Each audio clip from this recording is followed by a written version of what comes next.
দীর্ঘ এই 17 বছর যেটা হয়েছে সেটা তো রাজনীতি বলতে কিছু নাই, সেটা রাজনীতি বলতে কিছু নাই। এবার আমরা কতজন দিয়েছি সেই হিসাব আমার কাছে নেই, আপনাদের কাছে বলতে পারেন। কারণ আমাদের এই 17 বছরে কোনো কিছু করার সুযোগ ছিল না। 11 সরকার কিভাবে রাজনৈতিক নেতাদের চরিত্র হনন করেছিল, আপনার সেই সময়কার অভিজ্ঞতা একটা শুনতে চাই, পর্যবেক্ষণ। ওই সময় আমার অসংখ্য অভিজ্ঞতা আছে, এইগুলো বলতে গেলে কয়েক ঘন্টা লাগবে, কিন্তু আমি স্বল্প আকারে বলি। মাসুদউদ্দিন চৌধুরী এই বাংলাদেশের কলঙ্ক, মানে কলঙ্কিত লোক হিসেবে যদি শীর্ষে কোনো ব্যক্তির নাম রাখা হয়, মঈনুদ্দিন ফখরুদ্দিনের নাম আসে, কিন্তু তার চাইতে বেশি বিশ্বাসঘাতক, বেঈমান একটা, কি বলবো, অভদ্র একটা লোক। কার সাথে বিশ্বাসঘাতকতা করেছে? বিশ্বাসঘাতকতা করেছে সেই সময় বিএনপির সাথে।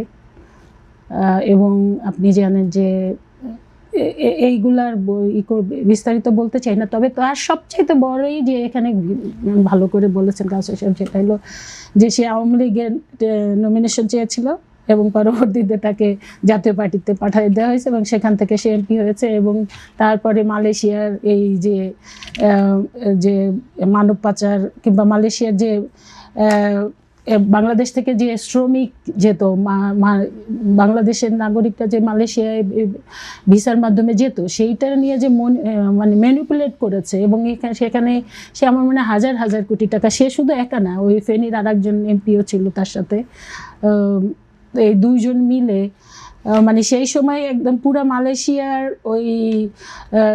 মালয়েশিয়ার যেই প্রবাসী কল্যাণ মন্ত্রণালয়ের যে বিষয়টা, এই জায়গাটা ছিল, ওটা পুরাটাই দখল করে রেখেছিল এবং ওই জায়গায় যত অপরাধমূলক কাজ সেগুলো। তাই এখন তাকে কিন্তু ওই 111-এর হোতা হিসাবে তাকে ধরা হয়নি, তাকে মানি লন্ডারিং এর হিসাবে, এবং তার বিরুদ্ধে আরো কয়েকটি যে 10-11টা যে মামলা হয়েছিল সেটা।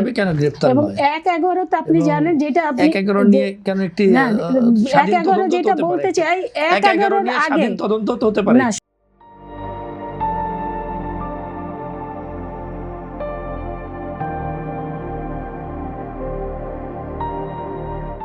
শুনেন, 1-11-র আগে বাংলাদেশের রাজনীতিবিদদেরকে মানুষ যেভাবে রেসপেক্ট করত এবং বাংলাদেশের রাজনীতিবিদদের মধ্যে যে সততা, ন্যায়পরায়ণতা, স্যাক্রিফাইস, রাজনীতি বলতে যে স্যাক্রিফাইস, ধরেন যেইটা দেখে আমিও ব্যক্তিগতভাবে রাজনীতিতে এসেছি, আমি তো মনে করি রাজনীতি বলতে হলো স্যাক্রিফাইস, এখান থেকে পাওয়ার জন্য না, মানে রাজনীতি মানে ত্যাগ, ভোগ না।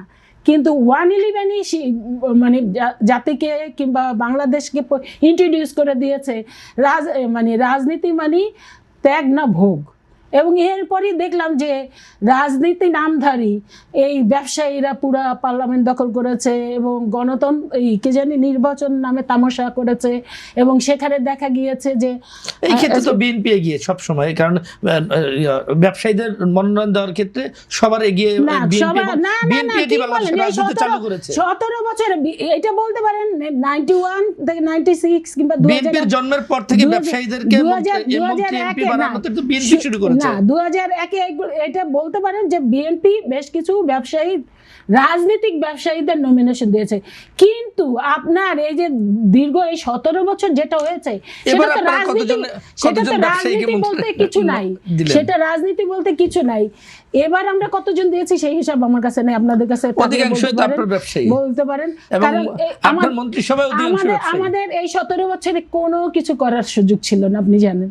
আমাদের যারা চাকরি করেছে তাদের সবার চাকরি হারাতে হয়েছে, যারা ব্যবসা করেছে সেই ব্যবসাও দখল হয়ে গিয়েছে। তারপরে নামকাও আসতে তারা জীবনযাপন করার জন্য তখন তারা হইলো ব্যবসায়ী নাম দিয়ে তাদের জীবন চলতে হয়েছে। সর্বশেষ পর্যায়ে সেটি হচ্ছে আপনার দলের এখনকার সবচেয়ে গুরুত্বপূর্ণ একজন মন্ত্রী আব্দুল আউয়াল মিন্টু, যিনি 1-11 সময় অন্যতম ব্যবসায়ী, যিনি নির্যাতিত হয়েছিলেন 1-11 সরকারের দ্বারা, এবং তিনি পরবর্তীতে মামলাও করেছিলেন। তার কাছ থেকে ওই সময় যে জবরদস্তি করে অর্থ নেওয়া হয়েছিল, যে কজন ব্যবসায়ী মামলা করেছিলেন তার মধ্যে আব্দুল আউয়াল মিন্টু একজন।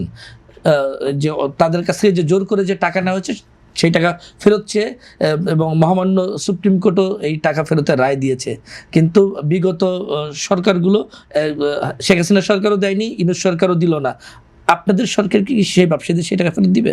অবশ্যই, আইন তার নিজস্ব গতিতে চলবে। যদি সেই আইনে আব্দুল আউয়াল মিন্টু সাহেব টাকা পায় শুধু আব্দুল যায়, আমি তাহলে প্রতীক অর্থে বলছি যে আরেকটা 111-এর ওই বিষয়টা আমি আরেকটা জায়গায় বলতে চাই। একটা হলো যে দেখেন আমাদের বর্তমান প্রধানমন্ত্রী কিন্তু এই 111-এর চরম নির্যাতনের শিকার, সেটা আমি সচক্ষে তাকে মানে ধরে নিয়ে দেওয়া হলো এবং কোর্ট প্রাঙ্গণ পর্যন্ত আমার মনে হয় এটা সমগ্র বাংলাদেশের মানুষই দেখেছে আর কি।